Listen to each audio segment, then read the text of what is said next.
The views expressed by the host on this show make more sense than anything anybody else out there happens to be saying, and I make no excuses for that, because the views expressed by the host on this show are rooted in a daily, relentless, unstoppable pursuit of the truth. In addition to that, it's documented to be almost always right 99.7% of the time. So there.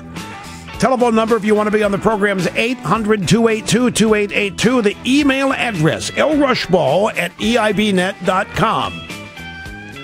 Here's the story from the Hollywood Reporter. Shocked.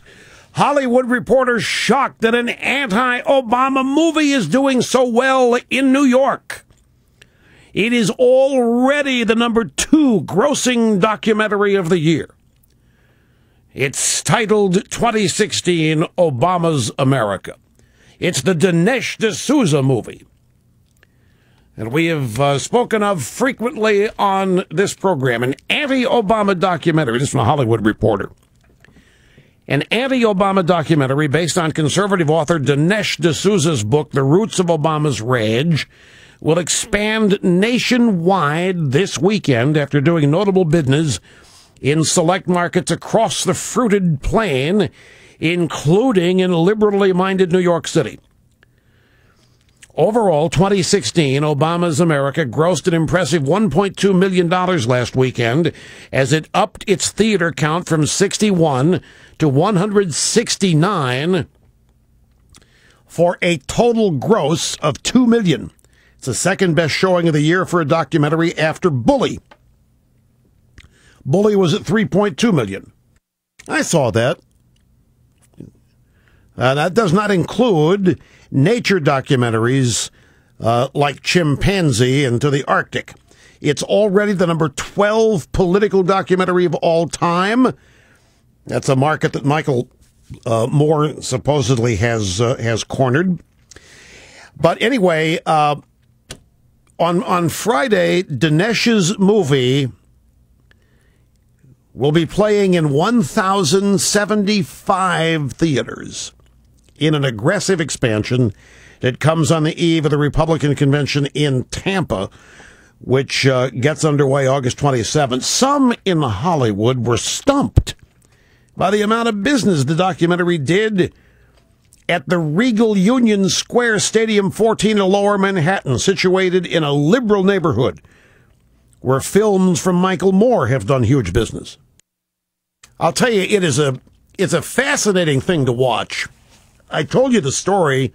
Dr. Thomas Sowell, he lives in Palo Alto. And they wouldn't let this movie cross the city limits in the film can, much less in a projection room in a theater. Dr. Sowell had to drive 30 miles to watch it. The theater he went to was so crowded, he sat in the balcony in the aisle, the only place to sit. He said the audience was at rapt, full attention.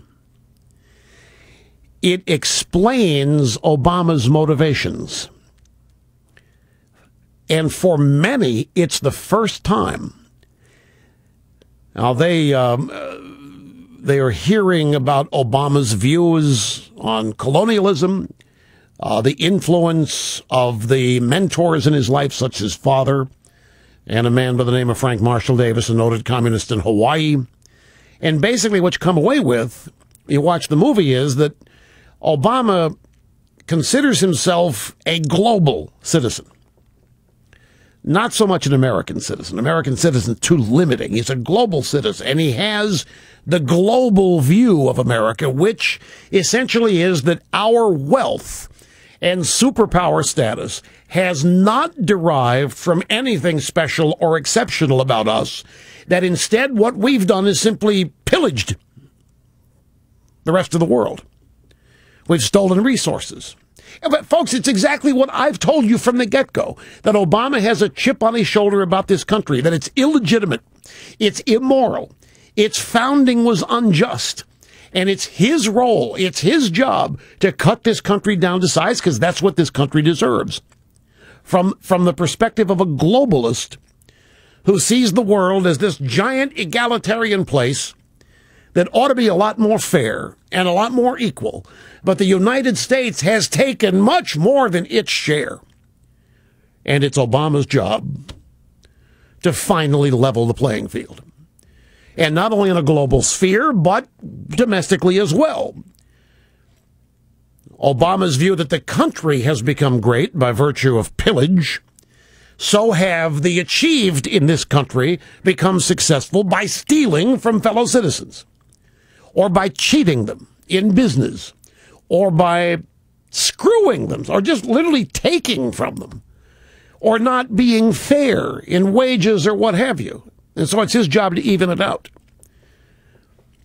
And Sol writes about people watching this, and you can see that people who are exposed to this explanation for the first time are held at rapt attention. And the movie is not preachy. It's not table pounding. This is the movie where Dinesh went over to Kenya, met with Obama's brother, who lives in a hut. I told you the story yesterday that George Obama, the brother that lives in a hut, a half-brother of the President of the United States, lives on less than $20 a year. And it turns out that George, this is a column that Dinesh wrote for Fox News 10 days ago, 2 Fridays ago. He said he got a phone call from George Obama. He said George Obama was reaching out to Dinesh at a medical emergency. He needed financial assistance for somebody in the family in this remote village in Kenya where they all live. And Dinesh said, "Why are you calling me?" And George Obama's the only guy I know to call. And Dinesh makes fun, he didn't even call his own brother. His own brother's the President of the United States, who loves to spout this biblical phrase that we are our brother's keeper. But, we ought to start a foundation to help this guy called the I Am My Brother's Keeper Foundation. George Obama, the chief beneficiary. And anybody else named Obama that lives in a hut in I'm just joking, but My Brother's Keeper could be the name of the foundation. George lives on $20 a year. Obama will not help him. And Dinesh explains why. His theory is that George doesn't believe the same things Obama politically believes, and so George is a cast-off. And this is in the movie. People are watching it. This is one of these sleeper things. Movies, pop culture, very influential. A lot of people. If it happens in a movie, it's real. And so this is one of these things that's happening, at least in the political sphere, under the radar.